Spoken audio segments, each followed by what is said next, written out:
Welcome to the podcast, Claim Your Excellent Life, with your host, Suzanen Kellner-Zinck, where she helps professional women learn how to be happy. Suzanne will teach you how to do this through building high self-esteem, relaxation and calm, and good, healthy relationships. Tune in every week as Suzanne shares effective strategies to help you claim your excellent life with happiness techniques, self-esteem building exercises, relationship tips, and relaxation information. Make sure to head over to dawningvisions.com to subscribe to the newsletter to receive your keys to happiness, as well as other useful free gifts for you. In this episode of Claim Your Excellent Life, we are going to continue our teachings from Marianne Williamson's Tears to Triumph, the Metaphysics of Moses. These are amazing stories that have truly important, deep teachings for us on the metaphysical level. So let us begin. Judaism is a theology of the religion deeply entwined with the history of the people. It prescribes not only a way of living in the world, but a way of surviving its ravages. Being a Jewish person, I can tell you I learned a lot through my religious school training when I was a kid about the suffering, the hate, the prejudice, and the oppression. I never know when I tell people that I was raised as a Reformed Jewish person how they're going to respond. Some people think it's wonderful. Other people, well, they don't really think too highly of Jewish people. Mainly, it's their own ignorance. I will never separate myself from my Jewish tradition, nor the culture that goes with it, because it is a part of my being. And it's a history, quite frankly, that I'm super proud of. As the story is told at the time of Passover, when Moses was born, the Jewish people were slaves in Egypt. Egyptian astrologers told the Pharaoh on a particular day that the liberator of the children of Israel was to be born, although they couldn't specify whether this liberator would be Jewish or Egyptian. To guard against any possibility that such a liberator would appear, Pharaoh decreed that all male children born that day would be drowned in the Nile. It so happened on that day Moses was born. Upon his entrance into the world, the house he was born in became radiant with light. Light would be a theme throughout his life, from the light that filled the house of his birth, to the burning bush out of which God spoke to him, and the greatness of his mission, to the light that illuminated his face when he returned from receiving the terms of the covenant, or the 10 Commandments, on Mount Sinai. That light, the symbol of spiritual understanding, is the light that fills any mind or any environment in which the thoughts of God are present. Moses, like all of us, was both informed by the light and protected by the light. Only light has the power to cast out the darkness of the ego mind. Only the spiritual understanding can save us from all the insanity raging within and among us. And so starts Marianne Williamson's story of Moses. Now, we do understand from the story that Moses' mother, Jochebed, realized that she wouldn't be able to hide Moses from the Egyptian soldiers. She knew she had to save him, so she made the waterproof basket, placed him in it, and set him down among the papyrus reeds growing on the bank of the Nile. We all know that there's no greater pain than the pain of a mother separated from her child, and all of us have felt some aspect of violent separation from our own creations. Who among us has not felt the pain of being separated from our innocence, our happiness, our potential, and even our due? And we have not bravely done all we can do to protect things, to hide them away, to put them in a safe place. Well, Moses had a destiny greater than the forces that would defeat him, as do we all. The Pharaoh's daughter herself, having rebelled against the cruelty of the royal decree of infanticide, found the baby Moses among the reeds, and as we know, she raised him in the palace as her own. The love of Moses' mother, her courage, and her commitment to doing whatever she needed to do to protect and save him, paved the way for his safe passage. Marianne says that there's a message to all of us here. We may be heartbroken, but it is the nature of the universe that whenever the ego has hurt us, or whatever it would take from us, the story isn't over. It's just begun. Do the loving thing, and love will find a way. Ego is always on the lookout for ways to destroy, but spirit is always on the lookout for ways to save. The universe seeks out people and situations that are open to receiving and furthering the next formation of love. Pharaoh's daughter, finding baby Moses, the side of the Nile, raised from the palace as her own. This was unbeknown to anyone in the palace. Jochebed became Pharaoh's mate and helped raise the child. Love never dies. It just changes. The Pharaoh, the most powerful figure, demonstrates the cruelty in this story. However, there were forces that were channeled through the most powerless people. In Moses' mother, who had no power before the Pharaoh's decree, it led to someone powerful enough within the worldly system who could take it from there. Do we have a time when we don't know what to do, where to get help, what the solution to our problem is? Because there are forces much greater than us stopping us. And yet, if you open up your heart, finding your faith, instead of going down into despair, you will ultimately take an action. Maybe it's calling someone you know, or maybe you figured out something you can do to get yourself a solution to that problem. If Moses' mother had given up, her message to the sufferer would be one of succumbing to despair. But instead, her message, by doing what she needed to do to save her son, she's telling us, those who suffer, do what you can. God has an answer to every problem. The universe is wired for our deliverance. As long as we persevere, we will find our way out of darkness. Moses grew up in the Pharaoh's palace with the opportunity to escape the cruel fate of the Jewish slaves. Yet he had an emotional connection to his people. Though he was not raised among the Jews, their suffering moved him. So much so that he ended up killing an Egyptian slave driver who saw beating a Jewish slave. He ran away to the land of Midian, began a new life as a shepherd, married, and had a child. Grazing sheep there one day was when he encountered the burning bush. Now, you may never have thought of Moses as a murderer, and one could argue that killing the slave driver was justified, but it's an important reminder that the child of destiny, and that means all of us, even with all those skeletons in our closet, those dark shadows, many times we're depressed not because of what someone else did to us, but because of something we have done to ourselves. That ego that led us to that disturbing action, creating our failures. And yet, even after Moses committed murder, God appeared to him in the burning bush. There's a very important lesson here that Marianne is bringing out, and that is that absolutely nothing can make us less loved by God, less chosen by God, or less programmed by God for the destiny of greatness. And in fact, it's our exposure to the darkness of the world, to ourselves and our shadow selves, and in others, that increases our depth of understanding. This is what increased Moses' value and acts as a conduit of his power. What the ego darkens, God illuminates. The point is for us to choose love today, even if we didn't choose it yesterday.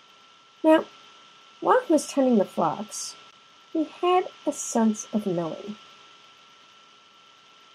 And this is an inner knowing that any one of us might have. God speaking to Moses was not an event that is different from the way he speaks to any of us. It is a symbol of the way he speaks to all of us. Moses heard the voice of God. What did he hear God say? He said, "I am who I am." There's another interpretation that Marianne brings up saying that God described himself not as "I am who I am," but rather "I am who I shall be." Both are accurate. What's important here is the revelation that God within us is our essential self. The essence of God is the essence of each of us, and the essence of each of us is the essence of God. When we're speaking from our true selves, from love, we're expressing the voice for God has told us. Through prayer, meditation, we begin to hear the small, still voice for God. Our purpose on earth is then to reflect in the words, but also in actions of what we heard. God directed Moses to go back to his people to tell them that God had chosen him to lead them out of slavery to the promised land. And Moses had this reaction that said, no way. There was no way that he's going to go to the Pharaoh and tell him that children of Israel should be let out of Egypt. But God responded with 3 points. First, he rebuked Moses for having the audacity to doubt God's choice of vessel. Second, he told Moses he'd be aided by the wondrous powers of his staff, or rod. And third, he told Moses he would send his brother Aaron to be Moses' mouthpiece. In other words, it really doesn't matter what problems we have. God has reasons for why. And you can actually do those things you need to do. The soul is programmed for greatness of mission. Each of us has a mission, for each of us is a child of God. Yet in failing to ask God what that mission is, and in failing to make ourselves available to God so he might guide us to do it, we fall into the neurotic patterns of the soul that does not recognize itself or remember why it's here. The power of Moses' staff has great significance because it represents the power of spiritual consciousness. It's symbol for focused, light-filled, disciplined thinking. The power of thought travels straight down from the divine, making the human mind a conduit not only for God's thinking to be done on earth, but for his will to be done on earth. God told Moses to throw the staff onto the ground, at which point it turned into a serpent. Moses fled in fear, but God told him to pick up the serpent by its tail, and it turned back into a staff. This is miracle-making source of power, the relationship each of us has to the power of our own minds. Remember, the ego shrinks from spirituality because it shrinks from our greatness. Each of us has a staff, the unlimited power of thought, and like Moses, we're meant to use it to perform God's miracles. When our thoughts are high and loving, loving affects results. When our thoughts are low and fear-based, they won't. When Moses held up his staff, the Israelites were victorious. When he let down his staff, Israel's enemies prevailed. It's not always easy to carry the staff of God. However, our staffs often feel heavy and burdensome as we reach for our higher selves. Such effort goes against our ego instincts. Sometimes we need the support of friends and loved ones. I would say we always need the support of our loved ones. So God told Moses what to do and how to do it in order to free the Israelites from slavery and lead them to the promised land, or the land of milk, sustenance, and honey sweetness. The first order of business was persuading Pharaoh to release the slaves. And Pharaoh initially refused Moses' injunction to let my people go. And then God responded with the 10 plagues of Egypt. The water of the Nile turning to blood, the land and people being covered with frogs, to lice infecting people and animals, and 7 more, all the way to and including the death of all firstborn Egyptian children. To finally convince the Pharaoh that indeed he needs to do as God was asking. These plagues, they're symbols of how life lived in slavery to the ego's dictate stops working. Because when you are a slave to your ego, you lose your self-respect. And then you can lose your friends, your money, your lover. And at some point, maybe, just maybe, you may get the message. Moses told the Israelites to put the blood of a spring lamb on the doorpost of their dwellings so that the angel of the Lord would pass over the house and spare the firstborn, which is why we call Passover. The blood of the spring lamb means the energy of the new, the innocent, our internal selves. Metaphysically, the story is not at all about the children of the Egyptians being killed by God's decree. It refers to the fact that nasty thoughts will come to nothing. Innocent thoughts will be protected and blessed. We often see the voice that draws us out of bondage, which I didn't know this until I read this book, but the name Moses means to draw out. It's a reminder of our pain. And as slaves, the Israelites knew they would be fed and housed. If they fled, how could they be certain they would survive their journey to the Promised Land? How often we prefer the trials and tribulations of the ego and the trials and tribulations of self-actualization? Marianne wants to know. Because we would rather deal with our internal slavery than to make a break for freedom. Victimhood is accepted as a comfort because it means we're shirking our responsibilities of victory. Moses represents the voice in all of us, always drawing us out, drawing us up, drawing us forward to the truth of who we are and the greatness of our purpose here. And so the Pharaoh freed the slaves, and then we have this whole issue of the Red Sea. The Egyptian army is rushing toward them because Pharaoh decided that he wanted his slaves back. Because you see, the ego never retreats. It never says, okay, go. It actually means go until I've figured out how to get you back. It takes a miracle, a spiritual awakening to free ourselves from ego's clutches. And you have to understand that we need more than our will to save us. We need a miracle. At the moment of the great miracles of history has occurred, the most powerful demonstration of God's action on behalf of his people. And Moses stretched out his hand over the sea, and the Lord caused the sea to go back by a strong east wind all night and made the sea dry land, and the waters were divided. And the children of Israel went into the midst of the sea upon the dry ground. And of course the Egyptian army followed, and we all know what happened to them. So what is the point of the story? The point of the story is that we're safe to dive into the waters of spirit even when we fear we will drown there. God will prepare us for our safe crossing, and then our ego will be stilled. God can and will do anything to save his people. All of us here are his people. And this is another thing. You don't need to know how it will happen. You only need to know that it will. Many of us have found ourselves singing to the Lord in ways we've never sung before. When we emerge from traumatic periods in our lives, the talents and abilities that we didn't know that we had before our time in the desert, the times of our own personal despair. And I can tell you for myself, I've had many of these times. I almost drowned in the ocean in my early 20s. Luckily, the guy I was swimming with saw me and saved me. I was about 30 seconds or less from drowning, quite literally. I had a car accident. Luckily, I hit the driver's side door instead of the bumpers because I was in a very little car and I hit a van. I walked away from that one.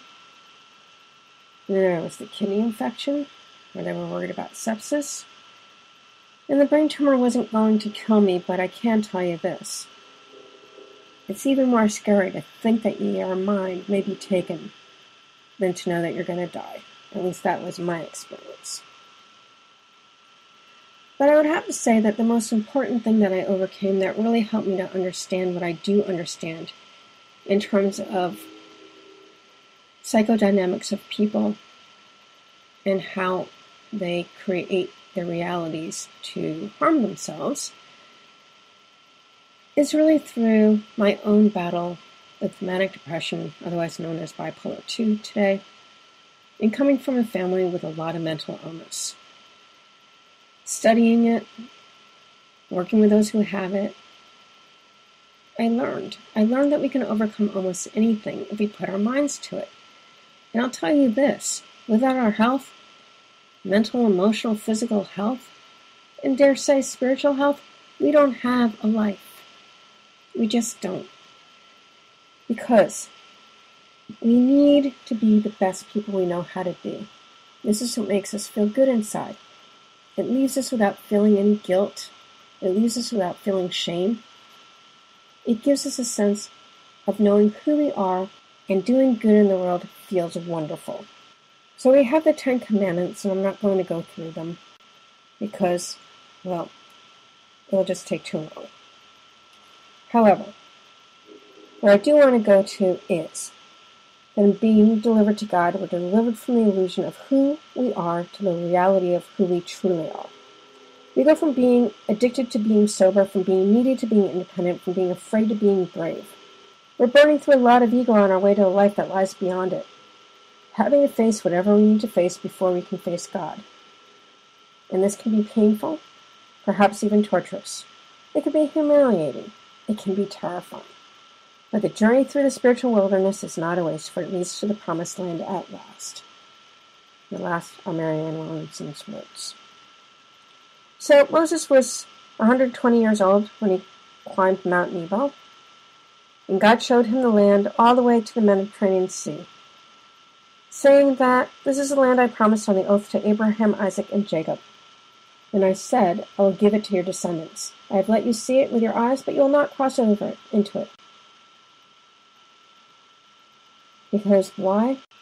Because God had commanded that Moses strike a rock to get water. But because he didn't see water, struck the rock a second time.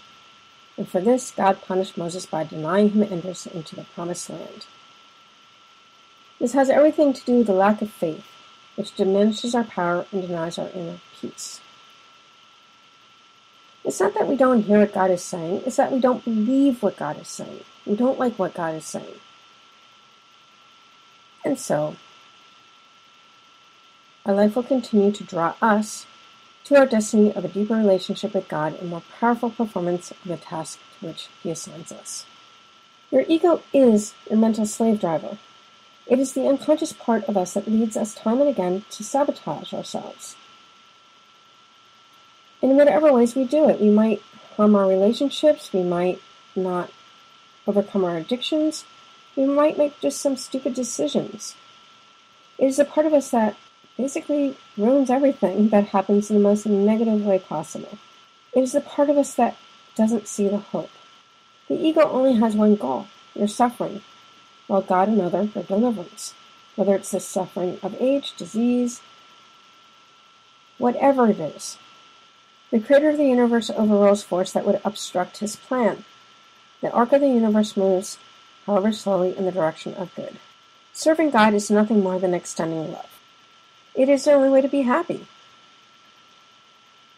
But one needs to get through the shadows within ourselves to the light of our true beings so that can shine through. It is a process, and it's a process that can be very difficult. It can be painful. But some of the times we spend in the desert turn out to be our groundwork for our regreening. That's Marianne's metaphor. It's a beautiful. God dwells in the place of no time, no space, and what is conveyed to anyone is conveying to everyone. God leads us out of slavery. He leads us to enlightenment's door. God delivers us to ourself. We go from being addicted to being sober, from being needy to being independent, from being afraid to being brave.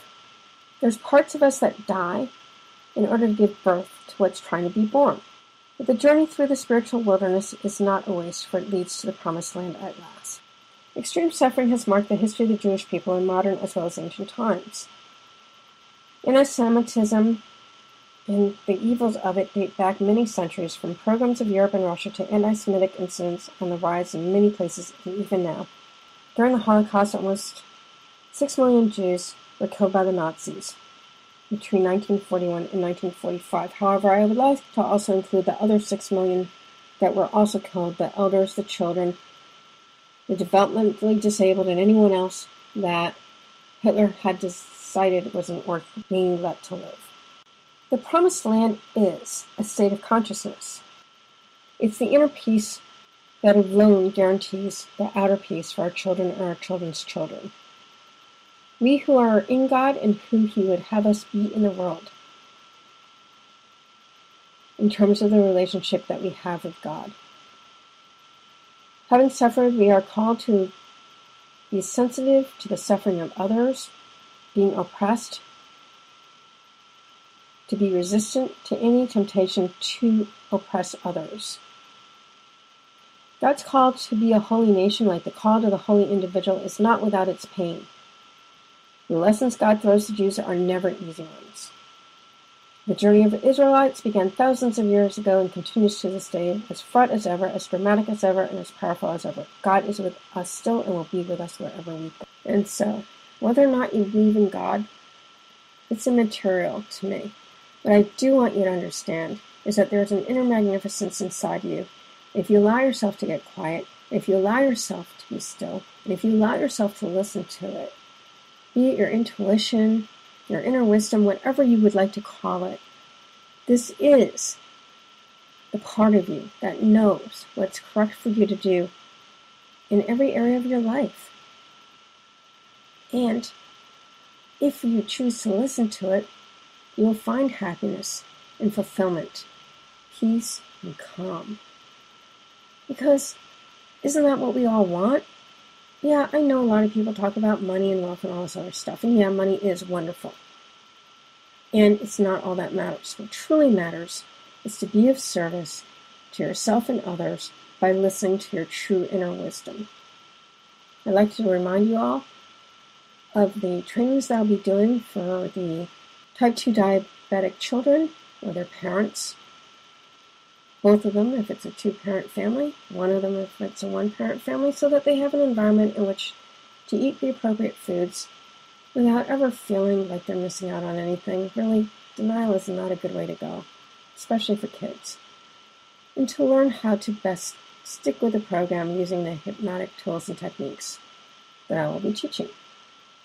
Same thing for diabetic adults. Their partner will need to be there with them if they do have a partner, again, for the right environment. CEOs and C-suite professional executives who are sick of doing work that's sucking the soul out of them. Man, there's so many things you can do with your talents, your abilities, your intellect, your knowledge. You could go work with a different company that shares your values and interests, or you can create your own. The training that we're going to be doing is going to allow you to get involved in your spiritual self, to really understand what it is that you stand for, what you truly care about. Because understand that values and attitudes and beliefs are unconscious.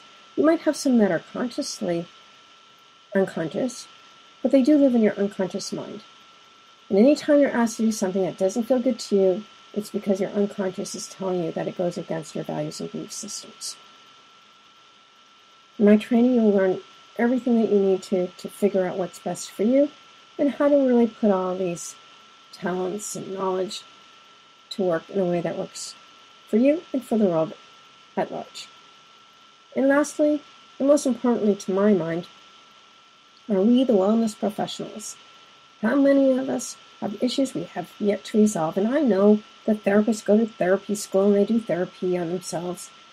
I realize this. But when you think about the fact that therapists are some of the more frustrated, mixed up people on this planet, and you know it's true, you therapists out there, there's still a lot more work to be done. Because unless you understand yourself and have let go of all your negative emotions, like are you hanging on to anger due to a divorce? Do you have children that aren't talking to you? Do you have things that are still hurting you inside? Now, I'm not saying that you have to talk to people who are toxic to you, but what I am saying is that you need to be at a place where you're okay with it and where it's not hindering you, but is helping you because you made a decision to create a healthy boundary for yourself.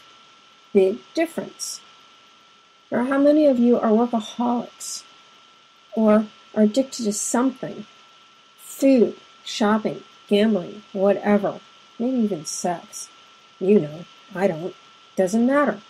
We need to get ourselves and our houses in order before we are here to stand on our holier-than-thou status of being able to help people when we ourselves are finding that we're having issues that we cannot get over. I'll never forget doing a little timeline therapy process with a bunch of therapists who were not making any money. And what I found out going through this process, the timeline, was that many of them were still holding on to the fact that they were abused as children, They didn't feel their parents treated them fairly, or some other childhood trauma. I have something to tell you. Until you overcome your own traumas, what makes you think you're going to be able to help someone else overcome theirs? Because our attitudes, our presence with the people we're with is what they feel. And they know. Your clients, patients know when you're being truthful to them and when you're lying. And if you've ever wondered why patients leave you after 1 or 2 sessions, I'm here to tell you that my clients tell me they leave you because they don't feel that they're safe with you, or they don't feel like you're being honest with them, or that you have stuff to hide. So we need to clean this stuff up, because mentally ill people, they're very, very perceptive. I worked with a lot of them, close to 200 a day when I was working at the Gathering Place. They had 5 other programs there besides the program I worked in. Actually, I worked in several of them. But the bottom line is, these people couldn't live on their own. They weren't safe to. And yet they knew when the counselors were not being honest with them, they knew what was going on. And when I was working at the other supported housing places that I worked with mentally ill adults at, they were very clear as to which counselors were trustworthy and which ones were not. Why? Because the way that they acted was not congruent with what they were supposed to be doing in that place of work. Like, why would a director of a program wear skin-tight leggings showing off her body form to borderline personality disordered men? Makes no sense. Or how about the alcoholic talking to the alcoholic in the program about her drinking habits? Or how about the non-anorexic, well, she was a recovering anorexic, who dissociated every time she talked about her father because he beat her emotionally and sexually, I think. It was a long time ago, but I think that was what the trauma was about. These people don't belong working in these programs. They don't have it together. Do you understand this? We, the healthcare professionals, need to be role models for our people. And then they have a reason to listen to us. Then they have a reason to do the work. Then they have a reason to care about our input. And until and unless we're willing to be true to ourselves, why would anyone care to listen to us? And I know I'm being hard on you all, but you know what I'm talking about. I know you know, because I hear it from my clients all the time. So how about going to a really cool place like to New Zealand for 2 weeks to clear this crap out of your life once and for all? Hypnosis is wonderful. You're going to learn how to use it with yourself first, and then how to use it with your patients and clients. What a gift you're giving yourself and them. 2 for 1. Because you know what? It's only through clearing your own crap that you're going to be able to clear anybody else's crap. I don't care how much theory you know. It doesn't work that way. You've got to clear your own crap first. So there you go. Oh, and for information on the program, do call me, Suzanen Kellner-Zinck of Dawning Visions Hypnosis, Inc. at 781-315-1719, as I'm working to put all these trainings together for you very special people out there, and they're all doing very important things. That's right. As always, I thank you for spending your time with me. Until next time.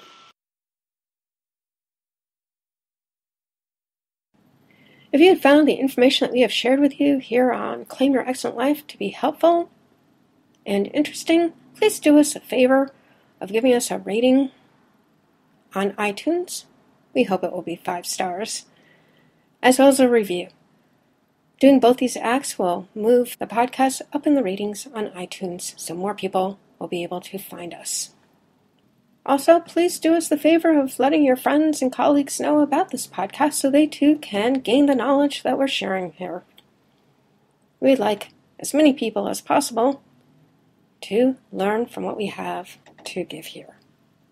And we thank you for your time and effort in doing so.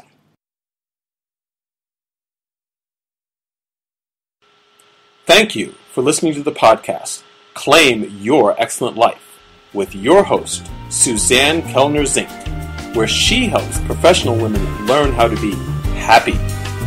Suzanen teaches you how to do this through building high self-esteem, relaxation and calm, and good healthy relationships. Tune in every week as Suzanne shares effective strategies to help you claim your excellent life with happiness techniques, self-esteem building exercises, relationship tips, and relaxation information. Make sure to head over to dawningvisions.com to subscribe to the newsletter to receive your keys to happiness, as well as other useful free gifts for you.